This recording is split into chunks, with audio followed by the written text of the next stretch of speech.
केंद्रीय मंत्री किरेन रिजिजू और अरुणाचल प्रदेश के मुख्यमंत्री पेमा खांडू ने तवांग के हाई एल्टीट्यूड स्टेडियम में मैराथन को हरी झंडी दिखाई। अरुणाचल प्रदेश के मुख्यमंत्री पेमा खांडू ने अरुणाचल प्रदेश में भारत की पहली हाई एल्टीट्यूड मैराथन में भाग लिया। खांडू ने समर्थन के लिए भारतीय सेना का आभार व्यक्त किया और मैराथन को एक बड़ी सफलता बताया। उन्होंने ये भी कहा कि उच्च ऊंचाई वाली मैराथन अगले साल से शुरू होने वाली एक वर्षीय कार्यक्रम होगा। ये हिस्टोरिक इवेंट है क्योंकि state government along with Indian army पहली बार हाई एल्टीट्यूड मैराथन, जैसे हम लोग यहाँ खड़ा है इट्स इन 10,000 फीट, तो पहली बार यहाँ पे मैराथन ऑर्गेनाइज किया जा रहा है। थोड़ा देर पहले हम लोग ने जो फुल मैराथन है 42 किलोमीटर्स का, उसको हम लोग ने फ्लैग ऑफ किया है। इस तवांग मैराथन में कुल मिला के अराउंड 2,500 ऑफिशियली रजिस्टर्ड रनर्स लोग यहाँ पे पार्टिसिपेट किया है। 4 कैटेगरीज में यहाँ पे डिवाइड किया गया है, एक फुल मैराथन, हाफ मैराथन, इसके बाद 10 किलोमीटर्स एंड 5 किलोमीटर्स। इसमें देखा गया है कि खास करके जो फीमेल जो पार्टिसिपेंट्स है वो काफ़ी तादाद में यहाँ पे अक्रॉस द कंट्री यहाँ पे आए हुए हैं। That's an very inspiring for rest of the youth. So my best wishes to all the participants. Kashmir घाटी जो कभी फिल्मों की शूटिंग के लिए पसंदीदा जगह थी, पिछले कुछ समय से माहौल ख़राब होने के कारण काफ़ी प्रभाव हुआ है, काफ़ी असर पड़ा है। अब सरकार द्वारा जम्मू कश्मीर में एक फिल्म नीति पेश की गई है जिससे अतीत का गौरव वापस आने की उम्मीद की जा रही है। जो ये शुरुआत हमने की है, लगभग 2008 से हमने इस चीज़ की शुरुआत की है। हम पहले से ही प्रोडक्शन लाइन में थे, लेकिन हमने सोचा कि एक ऐसी चीज़ रिवाइवल हो जाए जो फिल्म इंडस्ट्री के लोग यहाँ आए और दोबारा यहाँ काम करने लगे। लेकिन एक खुशकिस्मती की बात हमारे लिए यह इस इंडस्ट्री के लिए ये है कि जब से फिल्म पॉलिसी लॉन्च हुई है तब से फिल्म टूरिज़्म का रुझान बहुत ज़्यादा बढ़ चुका है कि आज देश भर में स्वच्छता दिवस मनाया जा रहा है। इस स्वच्छता अभियान में बीजेपी अध्यक्ष जेपी नड्डा, गृह मंत्री अमित शाह, सीएम योगी समेत पार्टी के तमाम दिग्गज नेता बढ़ चढ़कर हिस्सा ले रहे हैं। जेपी नड्डा दिल्ली के अंबेडकर बस्ती में स्वच्छता अभियान में शामिल हुए। उनके साथ केंद्रीय मंत्री मीनाक्षी लेखी भी मौजूद रहीं। उन्होंने यकीन जताया कि महात्मा गांधी के इस स्वच्छता अभियान को उसी ऊर्जा के साथ आगे बढ़ाया जाएगा।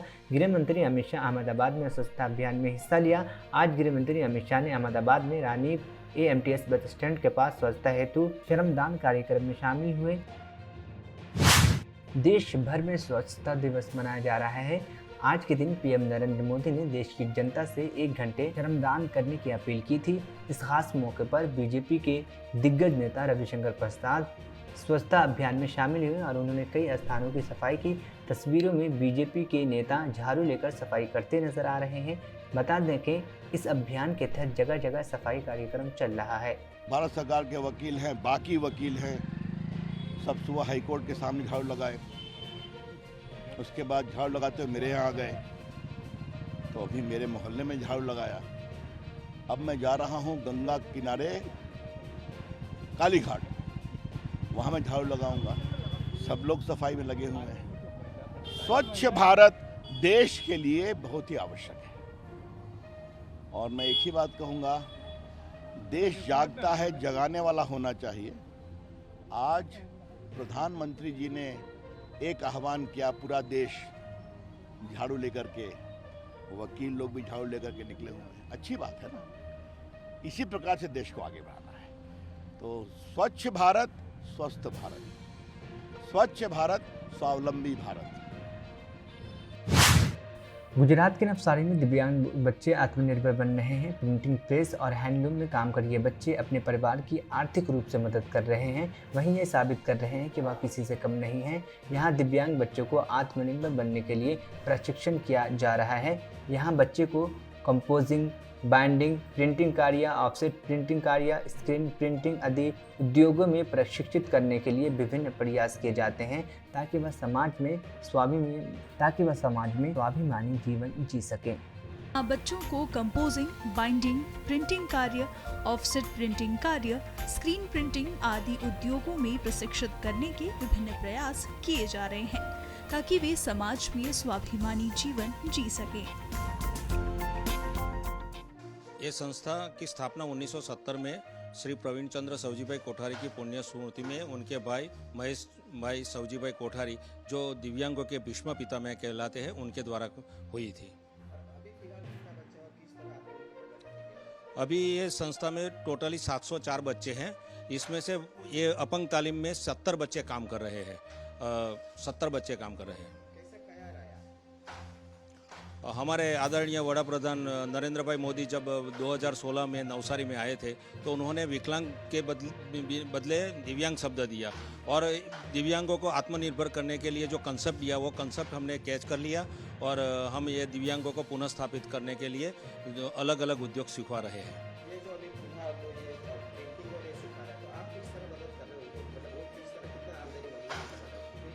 ये बच्चे जो है ना तो ट्रेनिंग ले रहे हैं तो 1,000 से 3,000 तक कमा लेते हैं और जब ट्रेनिंग पूरी हो जाती है तो 7,000 से 12,000 तक कमा लेते हैं और ये बच्चे को यहाँ रहने की, खाने की और सुविधा मुफ्त में मिलती है। इसका बहुत महत्व भाग है।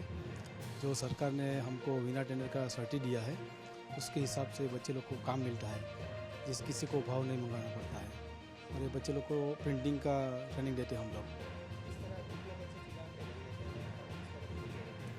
यहाँ पे 64 बच्चे हैं और वो प्रिंटिंग का ट्रेनिंग लेते हैं। यहाँ पे सप्लीमेंट्री बनाते हैं, रजिस्टर बनाते हैं, बुकलेट।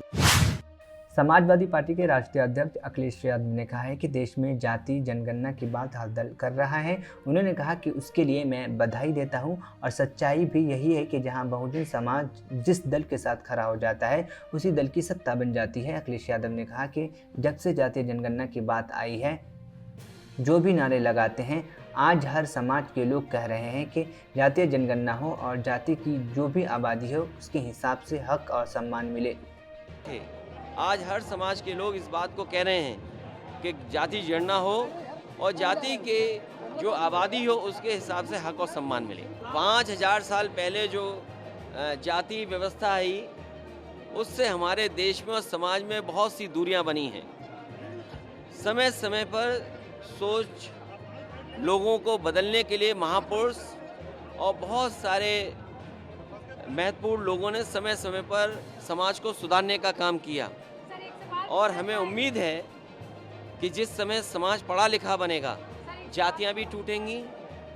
जिस समय समाज संपन्न होगा हर जाति एक दूसरे से। प्रधानमंत्री के स्वच्छता अभियान के तहत आज 1 घंटे का पूरे देश में श्रमदान किया गया, जिसके तहत मध्य प्रदेश के ग्वालियर जिले में स्वच्छता की कमान केंद्रीय मंत्री ज्योतिरादित्य सिंधिया ने संभाली। सिंधिया ने खुद झाड़ू लगाकर श्रमदान किया और लोगों को स्वच्छता का संदेश दिया।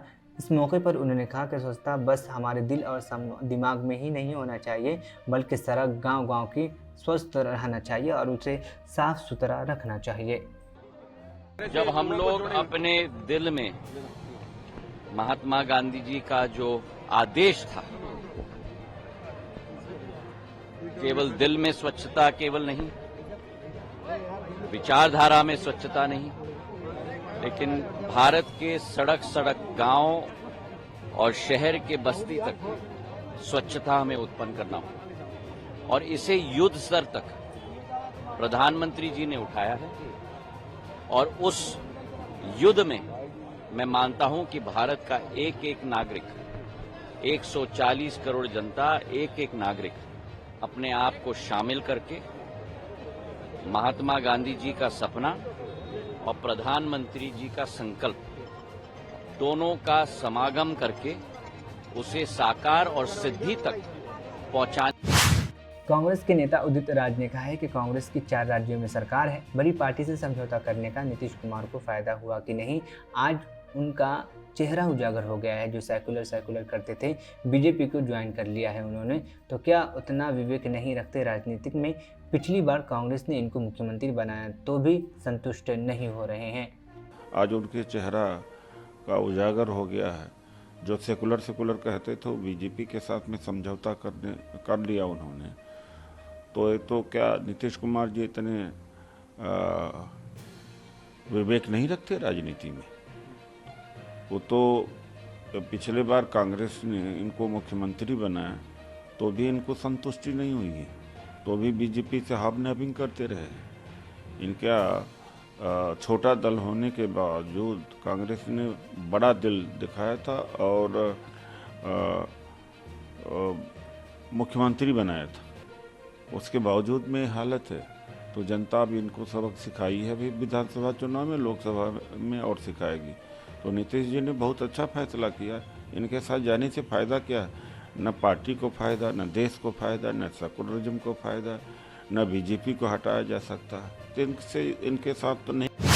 भारत में अफगान दूतावास ने 1 अक्टूबर से अपना संचालन बंद कर दिया है। दूतावास ने संसाधनों की कमी और अफगानिस्तान के हितों को पूरा करने में विफलता का हवाला देते हुए अपने संचालन को बंद करने की घोषणा की है। दूतावास ने बंद होने के पीछे की वजहों पर पूर्व राजनयिक भस्वती मुखर्जी ने बात की है। Is triggered by internal Afghan politics. After the Taliban took over power in Kabul, they sent their own people here. But the Taliban government has not been recognized by any government so far, including India. In the meantime, the earlier ambassador left India and is presently in exile in some country. And other Afghan diplomats who had been sent by the earlier government, they have also sought exile and left India. The remaining are having some internal problems with the people sent by the present government, and under those circumstances I presume they must be also having shortage of funds, because running an embassy, I can tell you, having been an ambassador, is very expensive business. You have to pay for electricity, water, and so many other expenses. You have to pay the salaries of your local employees. If you want to run your car, you have to pay for the petrol, even if it is duty free. So I presume that the decision to shut down the embassy is really not because of India, but because of internal problems within the Afghanistan embassy here, triggered by the new government in Kabul, which is completely opposed to the earlier government. That is the real reason, in my perspective, for the closure of the Afghan embassy.